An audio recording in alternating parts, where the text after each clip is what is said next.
உங்ககிட்ட ஆதார் இருக்கா? ப்ரூஃப் உடன் நான் பேசுவேன். காட்டுங்க சார் ஃபர்ஸ்ட்.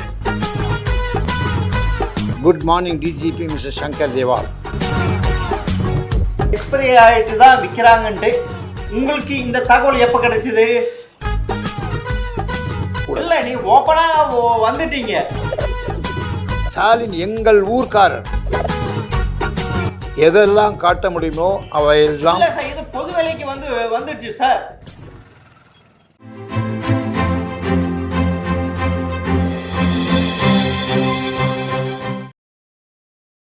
எம்டிவி நேயர்களுக்கு வணக்கம். அரசியல் ஆடுகளம் பகுதியில் கள்ளக்குறிச்சி கள்ளசாராயம் குடித்து 65 பேர்கள் இறந்து போன இந்த சமயத்தில் டாஸ்மாகில் விற்கப்படும் பல சரக்குகள் எக்ஸ்பயர்ட் ஆனதாக முதல் குற்றச்சாட்டை பதிவு செய்கிறார். இந்தியாவின் முதல் புலனாய்வு அமைப்பை நிறுவிய டாக்டர் குலோத்தங்கன் சோழன். அதை பற்றி அவரிடம் முழுமையாக கேட்போம், வாருங்கள். வணக்கம் சார். வணக்கம்.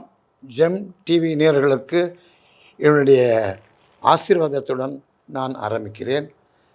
இதை நான் மிகவும் துணிச்சலாக, அதே நேரத்தில் கண்டுபிடித்த உண்மையினை மக்கள் அனைவருக்கும் தெரிந்தே ஆக வேண்டும் என்ற ஒரு ஃபோர்ஸிலே நான் உங்கள் முன் அமர்ந்திருக்கின்றேன். நீங்கள் இந்த எக்ஸ்பயர்டான சரக்கு டாஸ்மாகில் விற்கிறா குற்றச்சாட்டு வைக்கிறீங்க. அது எந்த அடிப்படையில் அந்த குற்றச்சாட்டு சொல்கிறீங்க சார்? சார், வித் ப்ரூஃபுடன் என்னுடைய இன்ஃபார்மர்கள் பலர் இருக்கிறார்கள், என்னுடைய இன்வெஸ்டிகேட்டர்ஸ் இருக்கிறார்கள். எனக்கு நான் தனி மனிதன் ஆட்சி செய்யவில்லை. ஈவன் எலெக்ஷனில் கூட என்னுடைய இன்ஃபார்மர்கள் வாயிலாக ஜெயலலிதா அவர்கள் 132 சீட்டில் ஜெயிப்பார்கள், கலைஞர் அவர்கள் 148 சீட்டில் ஜெயிப்பார்கள், பிவி நரசிம்மராவ் அவர்கள் என்னிடம் பல வழக்குகளை கொடுத்து ஜெயிக்க வைத்திருக்கிறதெல்லாம் எனது இன்ஃபார்மர்கள், என்னுடைய செய்தியாளர்கள். அவர்களை நம்பித்தான் நான் பல காரியங்களை இன்று வரை செய்து 44 வருடமாக நிர்வகித்து வருகிறேன். இந்த ஒரே துறை, எனக்கு வேறு பல்விதமான பிஸ்னஸ் கிடையாது. அந்த வகையில் ஆணித்தரமாக எனக்கு வரும் தகவல்களை மட்டுமே நான் பகிர்ந்து கொள்ள விரும்புகிறேன்.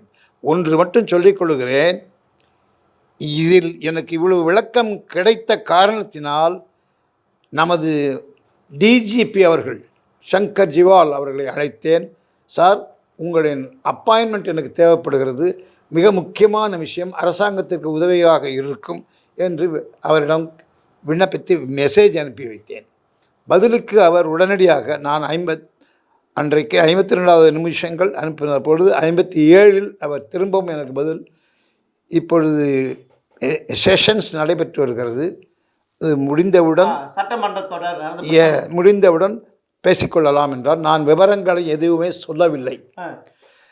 நேற்று அவர் கூறிய பிரகாரம் செந்தில்குமார் என்ற ஐஜி, ஜெனரல் கவனித்து கொண்டு ஐஜி அவர்கள் என்னை தொடர்பு கொண்டு பேச முற்பட்ட பொழுது, நான் பலருடன் மீட்டிங்கில் இருந்தபடியால் இதை பப்ளிக்காக நான் சொல்லக்கூடாது, முடியாது என்ற காரணத்தினால் நான் பிறகு பேசுகிறேன் என்று கூறிவிட்டேன். அதன் பின்னர் நான் பேசிய பொழுது அவர் மீட்டிங் சென்று விட்டார் என்றும், இதனால் இதுவரைக்கும் இந்த செய்தியை டிஜிபி அவர்களுக்கு எழுத்துப்பூர்வமாக வழங்க வேண்டும் என்ற எழுத்துப்பூர்வ கடிதங்கள் நான் வைத்திருக்கிறேன். சார், முதல்ல எந்த இதுவும் குற்றச்சாட்டு சொல்லலாம் சார். டிஜிபிக்கு சொன்னதாக வாட்ஸ்அப் செய்தி உங்ககிட்ட இருக்கா? சார், டிஜிபி கிட்ட சொல்கிறதுக்கு என்ன வச்சுருக்கேன்னா, அந்த யாருக்காலும் சொல்லலாம் சார். இல்லை சார், போகிற போக்கில் நாம் எது இப்போ என்ன கள்ளசாராயம் விற்குது நீங்கள் அப்படின்ட்டு சொல்லிட்டு போய் உங்ககிட்ட ஆதார் இருக்கா? ப்ரூஃப் உடன் நான் பேசுவேன். காட்டுங்க சார் ஃபர்ஸ்ட். அதை எடுத்து பொழுது காட்டினால் நீங்கள் நம்புவீர்கள். காட்டுங்க சார். ஏன் எனக்கு எவிடன்ஸ் வேணும் சார். எடுங்க, மட்டும் காட்டு. நான் இது பண்ணுவேன் இருக்கிறது. போகிற போக்கில் சொல்லிட்டு போயிடலாம். இல்லை, இது பாருங்கள், ஒரு தேதி அதில் இல்லை. நீங்கள் ஃபஸ்ட்டு எனக்கு டிஜிபி கிட்ட நீங்கள் வாட்ஸ்அப்பில் மெசேஜ் அனுப்பிச்சுதா சொல்கிறீங்க. அவர் இப்போ சட்டமன்ற கூட்டத்தொடர் நடந்துட்டு இருக்கு, அப்புறமா இதை பற்றி பேசலான்னு சொல்லியிருக்குன்னு நீங்கள் சொல்கிறீங்க. ஆமாம், படித்து பாருங்கள் சார். நீங்களே படிங்க சார். இது குற்றச்சாட்டு சொல்கிறப்ப ஆதாரம் ரொம்ப ரொம்ப முக்கியம். ஒரு வழக்குக்கு எவிடன்ஸ் ரொம்ப ரொம்ப ரொம்ப இது வந்து பெரிய ஒரு இஷ்யூ. ஏன்னா கள்ளச்சாராயத்தில் பல பேர் செத்து இருக்காங்க. இப்போ வந்து எக்ஸ்பர்டான சரக்கு டாஸ்மார்க்கில் விற்குதுன்ட்டு ஒரு குற்றச்சாட்டு வைக்கிறீங்க. அப்போனா எத்தனை வருஷம் இது எப்படின்ட்டு தெரியல. ஏன்னா எக்ஸ்பர்டான சரக்கு சாப்பிட்டாவே அது பாய்சன் ஆகிடுது. அதனால நீங்க ஃபர்ஸ்ட் அந்த டிஜிபிக்கு அனுப்பிச்சு அந்த இது காட்டுங்க சார். நான் டிஜிபியை சந்தித்த பின்னர் இவற்றையெல்லாம் காட்ட வேண்டும் என்று ஆதாரத்துடன் வைத்திருக்கிறேன். அதே நேரத்தில் அவருக்கு அப்பாயின்மெண்ட் வேண்டும் என்று எழுதிய கடிதம் மெசேஜ் என்னிடம் இருக்கிறது. Good morning DGP mister Shankar Dewal. I am happy that you are doing great help and services to our state is much appreciated, and any assistance, we are here more than 44 years experienced detective, help you truthfully and secretly. I want to meet you in person to inform about a highly important matter which is helpful to the government. Expecting your appointment, please. With regards, Dr. V. Kulothunga Chodan, Detective Director General, 9440539979 என்று அனுப்பியது 12:52க்கு. அவர் உடனடியாக 12:57க்கு please see message after assembly session over. சரி sir, அது காட்டுங்களேன் பார்க்கலாம் சார். நான் பார்க்குறேன் சார். ஓகே சார், உண்மைதான் சார். கொடுங்க, அனுப்பிச்சிருக்குது உண்மைதான். பாருங்க சார், ஃபஸ்ட்டு வந்து டாஸ்மார்க்கில் எந்த சரக்கில் இந்த எக்ஸ்பைரி ஆனதாக சொல்கிறீங்க? எந்த இது சார்? எனக்கு எவ்வளவோ இன்ஃபார்மர்கள் இருக்கிறார்கள். அவங்க சொல்றதெல்லாம் இது அதெல்லாம் அதற்கு அந்த ப்ரூஃப் என்னிடம் இருக்கு. புலனாய்வுத்துறை இருக்குது இல்ல, நீங்க எப்படி அந்த இதுவே ஆமா அது உண்மைதான் எப்படி கண்டுபிடிச்சீங்க? அந்த ப்ரூஃபை வைத்த பின்னர் தான் உங்களிடம் பேசிக் கொண்டிருக்கிறேன். ப்ரூஃப் என்னிடம் இருக்கிறது. காட்ட வேண்டும் என்றால் இப்பொழுதே காட்டுகிறேன். காட்டுங்க சார். ஆனால் அதில் பார்க்குறப்ப உண்மையிலே நல்லாவே தெரியுது. Very good. அது உற்பத்தி செய்தது 2023 மே மாதம். ஆனால் டாஸ்மார்க்கில் வச்சிருக்கிற ஸ்டிக்கர் பார்த்தீங்கன்னா உற்பத்தி செய்தது செப்டம்பர் 23ன்ட்டு இருக்குது. ஏறக்குறைய 4 மாதங்கள் வித்தியாசம் இருக்குது. அப்போனா அது உண்மை இதுன்ட்டு நீங்கள் சொல்கிறது பிரகாரம் பார்த்தீங்கன்னா அது உண்மையாகுது. ஏன்னா உற்பத்தி அதிலிருந்து 1 இயர் வரைக்கும் அந்த விற்கிறப்ப அதே 2023 இருந்து செப்டம்பரில் இருந்து 2024 செப்டம்பர் வரைக்கும் அந்த சரக்கு இது இருக்குது. ஆனால் நீங்கள் பார்த்தீங்கன்னா மேவோடு போயிடுது. அது அப்புறமா விற்கிறப்ப அது விஷமாயிடுது. அது உண்மைதான். சரி சார், நீங்கள் அதை என்ன செய்கிறார்? நான் கேட்குறேன், நீங்கள் எடுத்து உடனே ஏன் டிஜிபிக்கு போனீங்க? ஆய்வுத்துறை இயக்குனர் இருக்கு, அவருக்கு நாலேஜுக்கு கொண்டு போனீங்களா? கொண்டு போனீங்க. கொண்டு போன கடிதங்கள் என்னிடம் இருக்கிறது. அது காட்டுங்க சார். அந்த கொண்டு போன கடிதங்கள் என்னிடம் இருக்கிறது மட்டுமில்லாமல் இந்த ஓனர் ஆக்கிய இந்த பீர் தயார் பண்ணும் ஓனருக்கே நான் கடிதம் எழுதியிருக்கிறேன். அதன் நகலை also sent to the MD TASMAC doctor Visakan IAS, 2nd floor CMDA என்று அனுப்பிய கடிதமும் வித் ஸ்பீட் போஸ்ட் கடிதங்களும் என்னிடம் இருக்கிறது. ஆமாம் சார். இந்த இதுதான் எஸ் அவர் அனுப்பிச்சிருக்கு. இது இல்லாமல் இது என்னுடைய இன்ஃபார்மர்களும் அவர்களும் இந்த கடிதங்கள் எழுதி இதை ADGP prohibition enforcement wing DGP office அந்த அவருக்கு நகல்,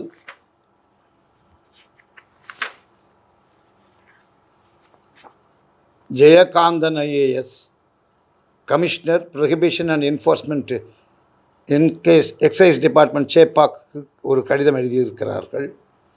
அதன் நகல், அதன் காப்பி கலெக்டர்களுக்கு அனுப்பப்பட்டு இவ்வளவு பேருக்கும் காப்பி தரப்பட்டிருக்கிறது. Managing director TASMAC Chennai west extension including deputy commissioner excise Chennai for follow up action and report, assistant commissioner prohibition and excise department Chennai, superintendent session V prohibition and excise department ஆகியோருக்கெல்லாம் காப்பி அனுப்பப்பட்டிருக்குது. இந்த இந்த முழு கடித விவரங்களும் அவர் அனுப்பியதன் பிரகாரமும் யாரும் எந்த நடவடிக்கையும் எடுக்கவில்லை என்பது பின்னர்தான் நான் டிஜிபி அவர்களுக்கு முற்பட்டு இவற்றை தெரிவிக்க வேண்டும் என்று நான் முயற்சி செய்தேன். அத்துடன் அந்த பீர் தயாரிக்கும் ஓனருக்கும் ஒரு கடிதத்தை நேரடியாக எழுதி உங்களுக்கு என்ன உதவிகள் வேண்டுமோ நான் செய்கிறேன் என்று கடிதத்தை எழுதியிருக்கிறேன். அந்த கடிதம் உங்களிடம் காட்டப்பட்டது. டாஸ்மாகில் 320 ரூபாய் என்று அதற்கு மேற்கொண்டும் விற்கிறார்கள்.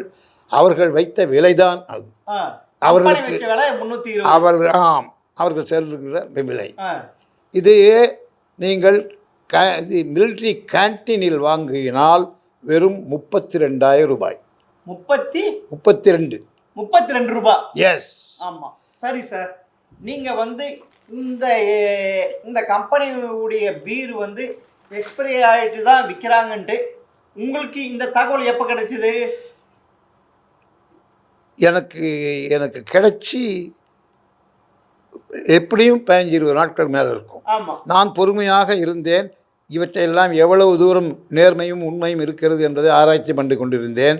எனக்கு வேண்டிய தகவல்கள் கொடுப்பவர்கள் ரொம்ப மிக அழகாக எல்லாவற்றையும் எனக்கு விளக்க என பின்னர் நான் சிந்தித்து பார்த்தேன்.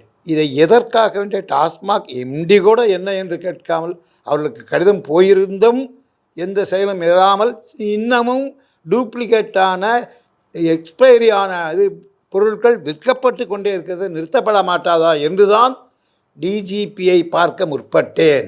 சரி சார், அது எங்கே டாஸ்மாகில் வாங்கினாங்க சார்? நீங்கள் வாங்கினீங்க சார்? ரொம்ப நீங்கள் சில விஷயங்களை நான் ஓரளவுக்கு சொல்லிவிட்டு உங்களுக்கு விளக்கம் கொடுக்க முடியும் விட எந்த கடை இந்த கடை என்றால் நான் சொல்ல விரும்பவில்லை. நான் கேட்குறது 4000க்கு மேற்பட்ட டாஸ்மாக் கடைகள் நடத்துக்குது தமிழக அரசாங்கம். ஆமாம். நீங்கள் குறிப்பிட்ட இவை இவை அத்தனை டாஸ்மாக்களும் இது நடைபெறுகிறது. இந்த பிராண்ட் போகுது. எஸ் எஸ் சார், இப்போ வந்து நீங்கள் பீரில் மாத்திரம் தான் இதை கண்டுபிடிச்சிங்களா இல்லை பிராந்தி?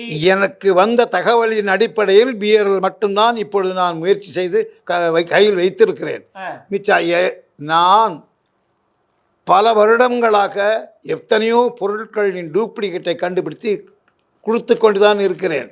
அதாவது உதாரணத்திற்கு சொல்ல விரும்பினால் பெருங்காயம் தினமும் எல்லார் வீட்டிலுமே தயார் செய்து உபயோகப்படுத்தும் பெருங்காயத்தை சில ஆண்டுகளுக்கு முன்னர் பாம்பேயிலிருந்து அதனுடைய ஓனர்கள் என்னை வந்து சந்தித்தார்கள். இதனை எனக்கு கண்டுபிடித்தே தீர வேண்டும் என்று கூறியதில் என் மீது உள்ள நம்பிக்கையிலும் நான் செய்ய போகும் வெற்றியான காரியங்களையும் நம்பி என்னிடம் ஒப்படைத்து இன்று வரை ஒப்படைத்து கொண்டு தான் இருக்கிறார்கள். திருச்சியில் பார்ப்பேன், மதுரையில் பார்ப்பேன், தஞ்சாவூரில் பார்ப்பேன், பெங்களூரில் பார்த்து கொண்டிருக்கிறேன்.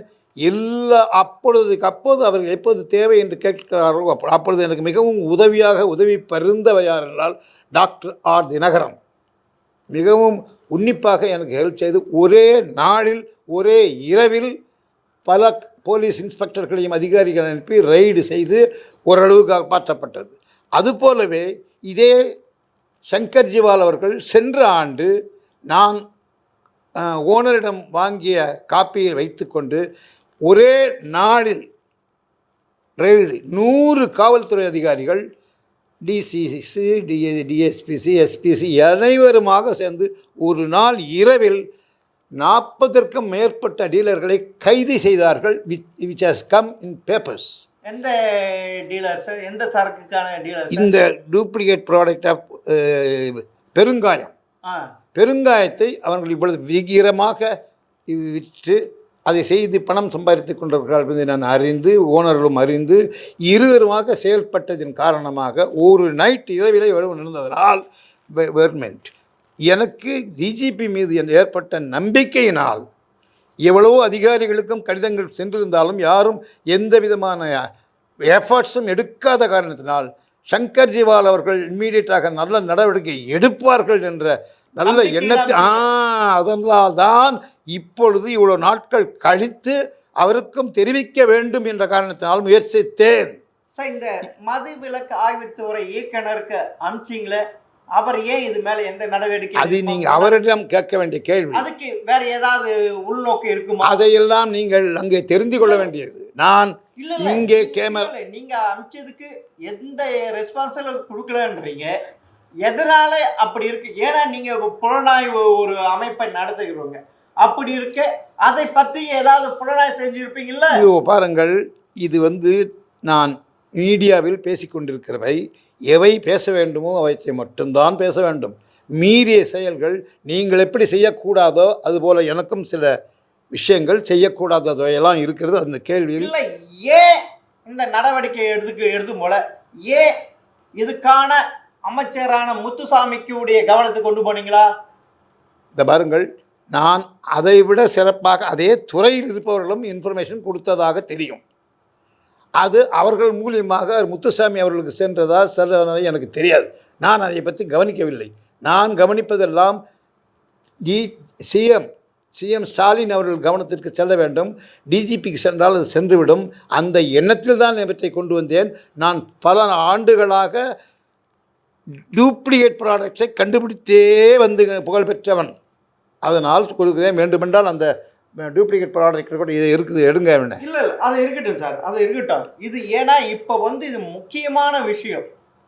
ஒரு எக்ஸ்பைர்டான சரக்கு டாஸ்மார்க்கில் விற்கிறதுனால அப்போனா ஒட்டுமொத்த அந்த அமைச்சருக்கு அந்த இதுவே இப்படி ஒரு கள்ளத்தனமாக நடக்குது. ஒன்றை சொல்லிக் கொள்கிறேன். இந்த பீர் தயார் பண்ணிக்கும் அதிகாரி ஓனர் மிகப்பெரிய கோடீஸ்வரர். அவர் இந்தியாவே விலைக்கு வாங்கக்கூடிய அளவுக்கு பணக்காரர். அவர் எந்த ஸ்டேட்ல சேர்ந்தவர் சார்? டெல்லியை சேர்ந்தவர். அவர் இருக்கும் அத்தனை டாஸ்மாக்குகளையுமே அவர் என்ன சொன்னால் கேட்கக்கூடிய சூழ்நிலை இருக்கிறது என்பதை பற்றி எனக்கு தகவல்கள் வந்தது. அந்த பிராண்ட் என்ன சார்? அதை நான் இப்பொழுது ஓப்பன் மைக்கிலே சொல்ல விரும்பவில்லை. அதை நீங்கள் பார்த்து கொள்ளுங்கள். இங்கே இருக்கிறது. என்ன பிராண்ட் அது? இல்ல, நீ ஓப்பனா வந்துட்டீங்க. அது பெரிய பிராண்டா சார்? அது மிகப்பெரிய பிராண்டு. எனக்கு ஏன்னா நாங்கள் எந்த பிராண்டு எந்த இதுன்ட்டு எனக்கு எதுவுமே தெரியாது சார். நான் ஒரு என்னது கழுதுக்கு எங்கே கற்பூரவாசம் தெரியும் சொல்லுவாங்கள்ல, அந்த ஏன்ட்டு சேர்ந்தவன் சார். அதனால் எனக்கு அது இதுன்ட்டு. சரி சார், உண்மையிலே கள்ளக்குறிச்சியில் இப்படி ஒரு இது நடந்திருக்கு.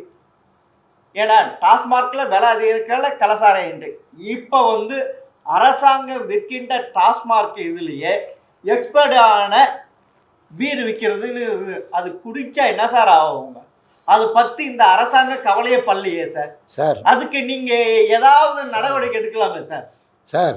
எனக்கு எவ்வளோ பவர் இருக்கோ அவ்வளோதான் நான் செய்ய முடியும். நான் கண்டுபிடிக்கும் துறையை சேர்ந்தவன்.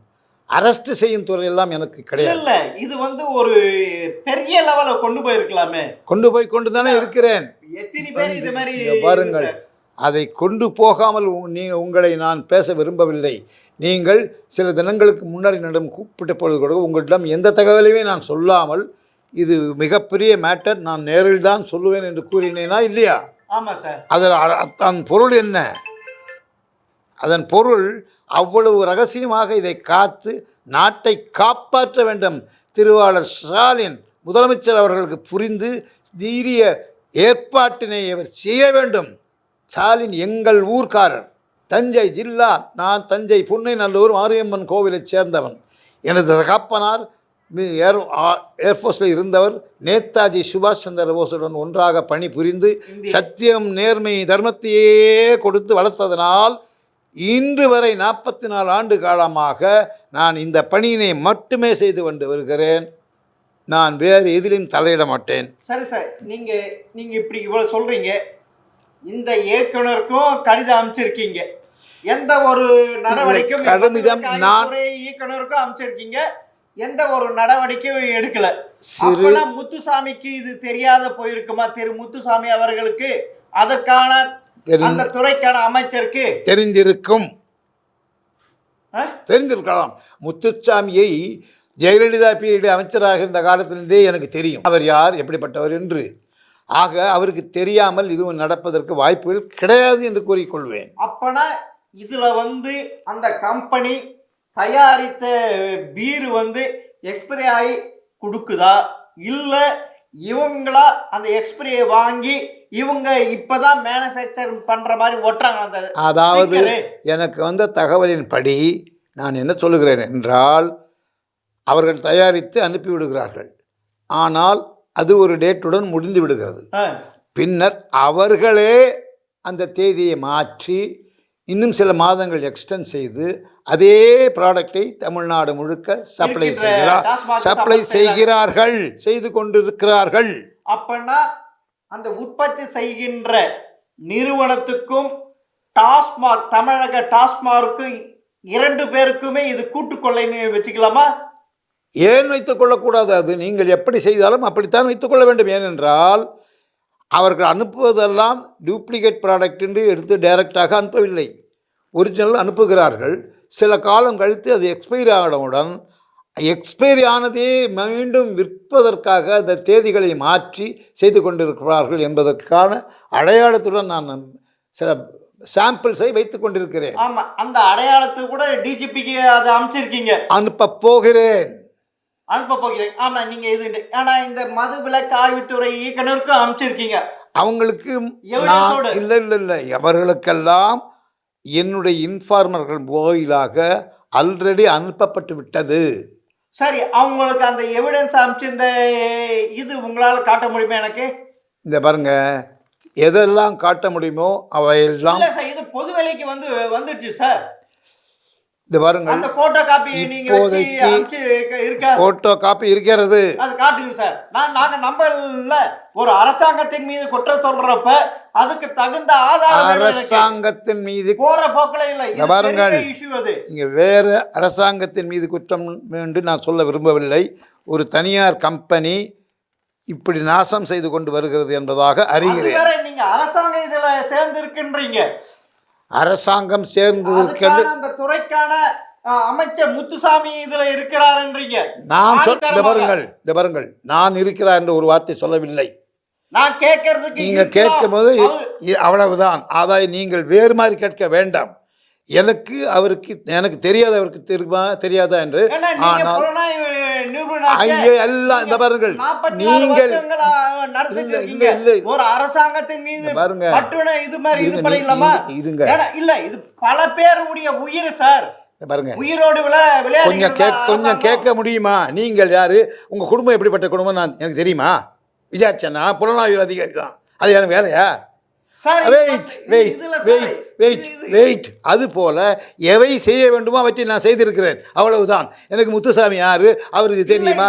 தேவையில்லை. நீங்க ஆதாரத்தோட அமைச்சிருக்கீங்களா?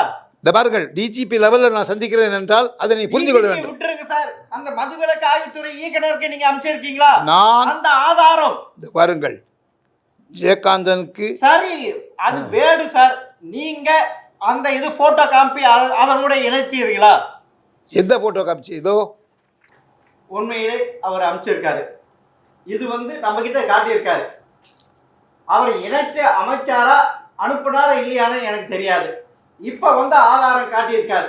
இந்த லெவல்ல இந்த இது நடந்துட்டு இருக்குன்னா சாதாரண விஷயம் இல்லை சார். ஒரு மக்களோடு உயிரோடு விளையாடுகிறார்கள். எடுத்துக்கலாமா இந்த அரசாங்கம்? கள்ளக்குறிச்சியில் கள்ளசாராயம் குடிச்சு 65 பேர் செத்துட்டாங்க. ஏன்னா இந்த பீர் குடிக்க போறவங்கள இளையம் தலைமுறைகள். இது வருங்கால தமிழகத்தினுடைய தூண்கள். அதனால இது எவ்வளவு பெரிய ஆக்ஷன் எடுக்க வேண்டிய நீங்க நினைக்கிறீங்க? அது அரசாங்கம் செய்ய வேண்டிய வேலை, ஆயத்தீர்வுக்காரர்கள் செய்ய வேண்டிய வேலை, டாஸ்மாக் எம்டியின் வேலை, என்னுடைய வேலை அல்ல. ஒப்படைப்பதனுடன் சரி. அதுவும் நான் மட்டுமல்ல, எனது இன்ஃபார்மர்கள் எல்லாம் டைரக்டாகவே அனுப்பியிருக்கிறார்கள். அப்படி இருக்கும் பட்சத்தில் எனக்கு பொய் சொல்லிவிட்டு அவர்கள் அனுப்ப வேண்டிய அவசியம் கிடையாது. இல்லை, இந்த இவ்வளவு ஆதாரத்தோடு நீங்க விலக்கி இருக்கீங்க. ஏன் இந்த டாஸ்மாக் நிர்வாகம் ஏன் எந்த வித நடவடிக்கை எடுக்காம இருக்குது? எதனால நீங்க ஏதாவது ஆராய்ஞ்சீங்களா? புரிந்து கொள்ள வேண்டியது உங்கள் கடமை.